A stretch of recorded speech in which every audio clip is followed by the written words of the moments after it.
She's remembered as a temptress, a queen, a legend wrapped in silk and scandal. But who was the real Cleopatra? Born into a crumbling dynasty, Cleopatra became the last pharaoh of Egypt. Fluent in 9 languages, a student of science, a master of strategy, she ruled not just with beauty, but with brilliance, outwitting kings, charming emperors, and changing the course of history. From her rise to power at just 18, to her legendary romances with Julius Caesar and Mark Antony, to her final defiant act against Rome, Cleopatra's life was a blend of myth and mastery. In this video, we'll uncover the truth behind the Queen, the facts that history books often forget, and the legacy that still echoes through time. This is not just the story of a queen. It's the story of a symbol, one that still reigns, centuries after her crown was laid to rest. The life of Cleopatra VII Philopator, the last active ruler of the Ptolemaic Kingdom of Egypt, is a dramatic tale of power, beauty, politics, and tragedy. Here's a concise and engaging overview of her life, the early life of a future queen. Long ago, in the sun-drenched city of Alexandria, beside the sparkling sea, a baby girl was born beneath a star-filled sky. Her name was Cleopatra, and though she did not yet know it, she would one day become one of the most famous women in the world. She was born in 69 BCE into the royal house of the Ptolemies, a Greek family that had ruled Egypt for nearly 300 years. The palace she grew up in was filled with marble columns, golden statues, and the scent of sweet lotus flowers. But behind all the beauty were whispers of secrets, rivalries, and power struggles. Cleopatra had older sisters, younger brothers, and many tutors. Unlike other royal children, she wasn't content just learning how to walk like a queen. She wanted to understand the world. She studied math, science, politics, and philosophy, but most importantly, she learned languages. Greek, Hebrew, Latin, Aramaic, she spoke them all. And unlike her ancestors, Cleopatra learned the language of the Egyptian people. While the other royals ruled from above, Cleopatra wanted to connect. She would often walk along the Nile River, her sandals brushing the reeds, listening to the merchants tell stories, or watching the farmers tend to their crops. She wasn't afraid to speak with them, to ask questions, to learn how her people lived. But life in the palace was not always peaceful. When Cleopatra was still a girl, her father, Ptolemy XII, struggled to keep his throne. He was exiled, returned, and clung to power with Roman help. Cleopatra watched carefully. She saw how alliances could save you or break you. She saw how the Romans whispered into Egyptian ears, offering help, but expecting loyalty. When her father died, Cleopatra was just 18 years old, but she was ready. She had watched, she had learned, and now she would rule, not as just another queen, but as Cleopatra VII, the last pharaoh of Egypt. And so began the tale of the girl by the Nile, the one who spoke with fire in her voice, wisdom in her heart, and dreams too big for a crown. Chapter 2. The Rug and the Roman. The winds over the Nile were changing. At just 18 years old, Cleopatra sat on the Egyptian throne beside her much younger brother, Ptolemy XIII. But behind the golden glory, the palace grew cold with plotting. Advisors whispered in her brother's ear. Cleopatra, the bold and clever sister, was seen as a threat. One night, under a veil of shadows, Cleopatra was forced to flee her own palace. She disappeared into the desert with only a few loyal servants, her crown left behind in Alexandria's marble halls. Many would have stayed in exile, but not Cleopatra. She had read the stars, and the stars said Rome was rising. In 48 BCE, a storm of war swept through Egypt. The great Roman general Julius Caesar had arrived in Alexandria, chasing his rival Pompey. Cleopatra saw her chance, not to beg, but to bargain. But how could she reach Caesar without her brother's guards catching her? So she came up with a plan as daring as it was brilliant. Late one night, Cleopatra rolled herself inside a carpet, yes, a real rug, and had her servant carry her through the palace gates, pretending it was a gift. When the guards asked no questions, the bundle was delivered directly to Caesar's private chambers. Imagine his surprise when he unrolled the carpet and outspilled a queen, radiant and proud, her eyes as sharp as falcon wings. Caesar was intrigued. This was no ordinary woman. She spoke with the fire of a philosopher, the charm of a performer, and the boldness of a ruler. She didn't ask for help. She offered alliance. They formed a powerful bond, political and, yes, romantic. With Caesar's support, Cleopatra marched back into Alexandria with Roman legions at her side. A civil war followed. Her brother drowned in the Nile trying to escape. And just like that, Cleopatra was once again Queen of Egypt, alone and stronger than ever. From their time together, a child was born, Caesarion, the little son of Caesar. To the Egyptian people, he was a symbol of unity between two worlds, Rome and Egypt. Cleopatra declared him co-ruler, a child pharaoh in golden robes. But not everyone in Rome was pleased. Jealousy stirred, plots thickened, and soon another storm would rise. This time, not from the Nile, but from Rome itself. Chapter 3. The lovers of the East and West years had passed since the night Cleopatra emerged from a rug and met Julius Caesar. The queen had ruled with strength and splendor, but when Caesar was assassinated in Rome, everything changed. The world trembled once again. Power in Rome splintered into three. At the center of it all stood Mark Antony, a soldier, a speaker, and a man of ambition. He was bold, brash, and beloved by his troops, but even his armor was not enough to shield him from the pull of Cleopatra. They met in Tarsus, a city glowing with trade and spice. Cleopatra did not come humbly. No, she arrived on a golden barge, its sails billowing like perfume, its oars dipped in silver. She wore the crown of Isis, goddess of life. Musicians played, rose petals fell. Mark Antony watched from the harbor, stunned. The queen had not just arrived.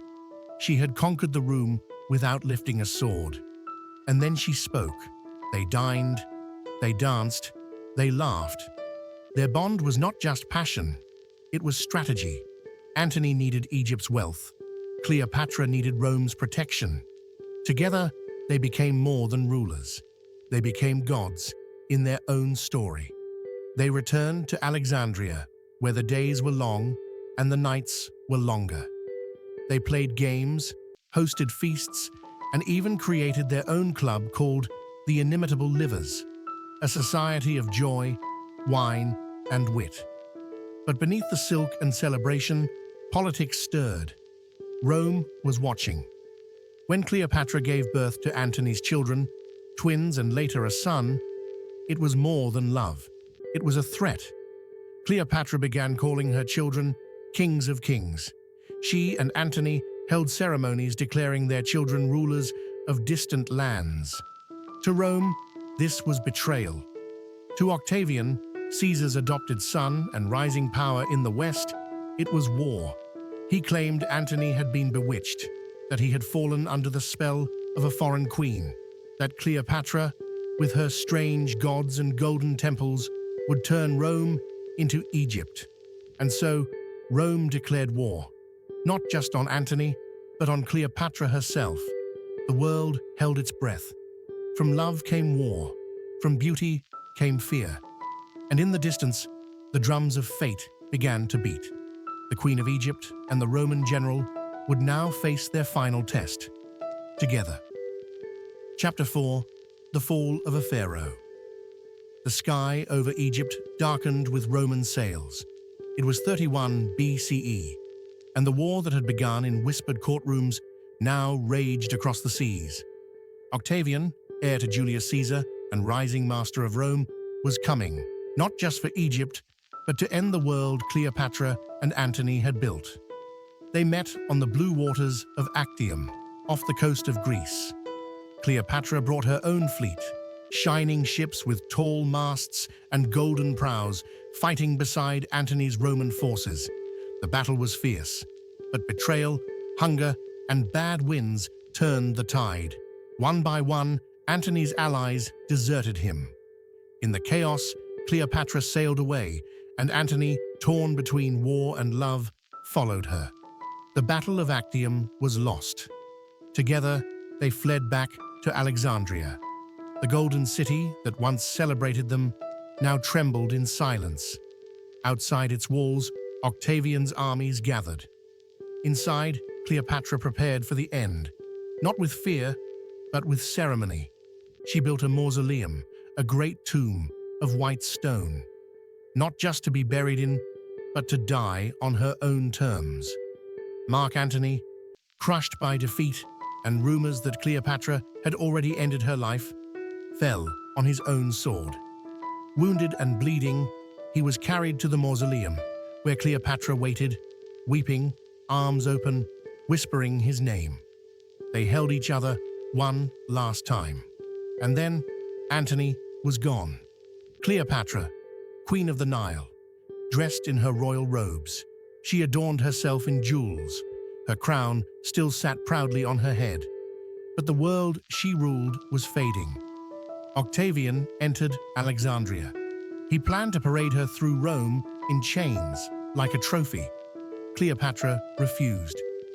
In the silence of her tomb, with only her two handmaidens by her side, Cleopatra ended her life. Some say she used poison, others whisper of a deadly asp, smuggled in a basket of figs. The truth is lost. But when Octavian entered her chamber, he found a queen, not broken, but eternal, eyes closed, head high, a final act of defiance. Facts about Cleopatra I. Cleopatra wasn't Egyptian by blood, but she was by heart. Although Cleopatra was born in Egypt, her ancestry traced back to Macedonian Greece, specifically to Ptolemy I Soter, one of Alexander the Great's generals. After Alexander's death in 323 BC, Ptolemy took control of Egypt and founded a Greek-speaking dynasty that ruled for nearly 300 years. While her family clung to Greek traditions, Cleopatra stood apart. She embraced Egypt's ancient customs and became the first Ptolemaic ruler to learn the Egyptian language, earning the admiration of her people. 2. Cleopatra spoke many languages. Cleopatra wasn't just eloquent, she was a linguistic prodigy. While her royal family typically spoke only Greek, Cleopatra mastered at least 9 languages, allowing her to speak directly with diplomats, rulers, and scholars across cultures. She didn't just rule Egypt, she connected it to the wider world. 3. She became queen at 18 and faced her own brother in war. At just 18, Cleopatra rose to power alongside her younger brother, whom she was forced to marry. But soon, court politics turned against her. She was exiled, only to return with the help of Julius Caesar, reclaiming her throne through both diplomacy and civil war. Her brother drowned fleeing battle, and Cleopatra emerged as sole ruler. 4. Her beauty was legendary, but it wasn't what made her powerful. Despite centuries of fascination with her looks, ancient records suggest Cleopatra's charm wasn't physical, it was intellectual. Her voice, wit, and charisma made her unforgettable. She captivated the most powerful men in Rome, not with appearance alone, but with sharp thinking, and magnetic presence. Fifth, her introduction to Caesar was cinematic. When Cleopatra sought an audience with Julius Caesar, she didn't simply walk in. She had herself smuggled into the palace, wrapped in a rug, unrolled at Caesar's feet like a gift. That daring move, bold, theatrical, and unforgettable, changed both of their lives and the course of history. 6. She had a child with Julius Caesar. From her alliance with Caesar came a son named Caesarion. Though Rome never officially recognized him, Cleopatra declared him her co-ruler, presenting him as the true heir of both Egypt and Caesar, a living symbol of the bond between two empires. 7. Her romance with Mark Antony was both love and strategy. Years later, Cleopatra formed a powerful bond with Mark Antony, another Roman leader. Their relationship was fiery, public, and deeply political. Together, they had 3 children, celebrated Egyptian customs, and challenged the authority of Rome's rising star, Octavian. 8. Her final battle changed the ancient world. At the Battle of Actium, Cleopatra and Antony faced off against Octavian's forces in a decisive naval war. Their fleet was defeated. Cleopatra and Antony retreated to Egypt, and when all hope was lost, they both chose death over dishonor. It marked the end of Egyptian independence and the dawn of the Roman Empire. 9. The details of her death remain a mystery. Legend tells of Cleopatra letting an asp, a venomous snake, bite her, ending her life with dignity. But historians debate this.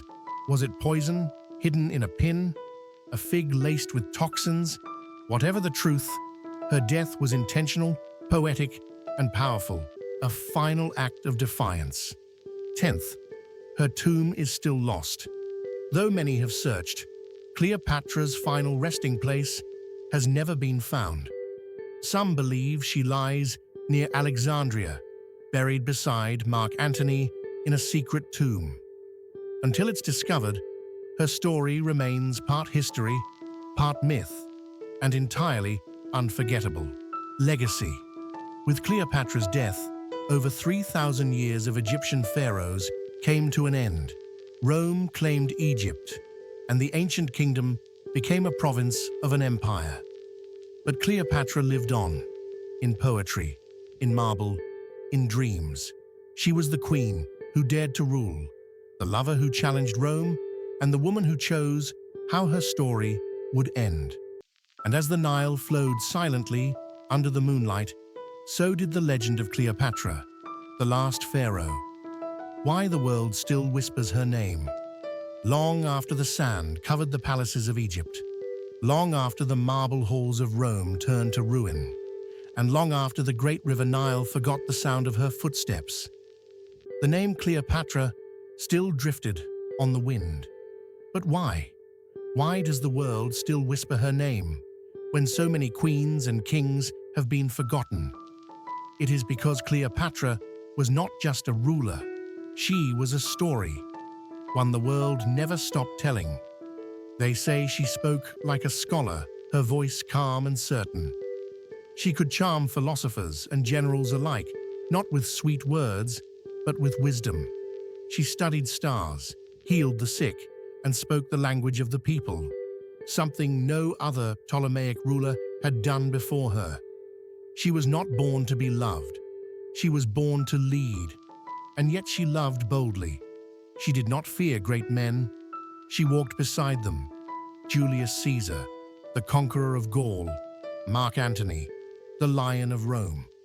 Together, they shared not just passion, but power. And when those men fell, so did their empires. But Cleopatra, she chose her own ending. She would not kneel. She would not be caged. She would not march in chains through Roman streets. Instead, she dressed in her royal robes, placed the crown upon her head one last time, and vanished into history on her own terms. Some say she used poison. Others speak of a snake, hidden in figs. But the truth lies in the silence she left behind, a silence that echoes even now. Because Cleopatra is remembered not just for what she did, but for what she stood for. A woman who defied empires, a queen who loved and ruled in her own way, a name that will never fade, not in the scrolls of history, nor in the dreams of storytellers. And so, when the night is quiet and the moonlight glimmers like gold on the water, if you listen closely, you might still hear her name, Cleopatra. Cleopatra lived in a world of war, gods, and empires, yet her story outlived them all. She was more than just a queen. She was a writer of her own fate, a woman who stood against the tide of history and left her mark in gold and legend. And though her tomb may be lost to time, her name still whispers through the sands of Egypt, carried on the wind, eternal. If you enjoyed this journey into the past, don't forget to like, subscribe, and let history drift you off to sleep.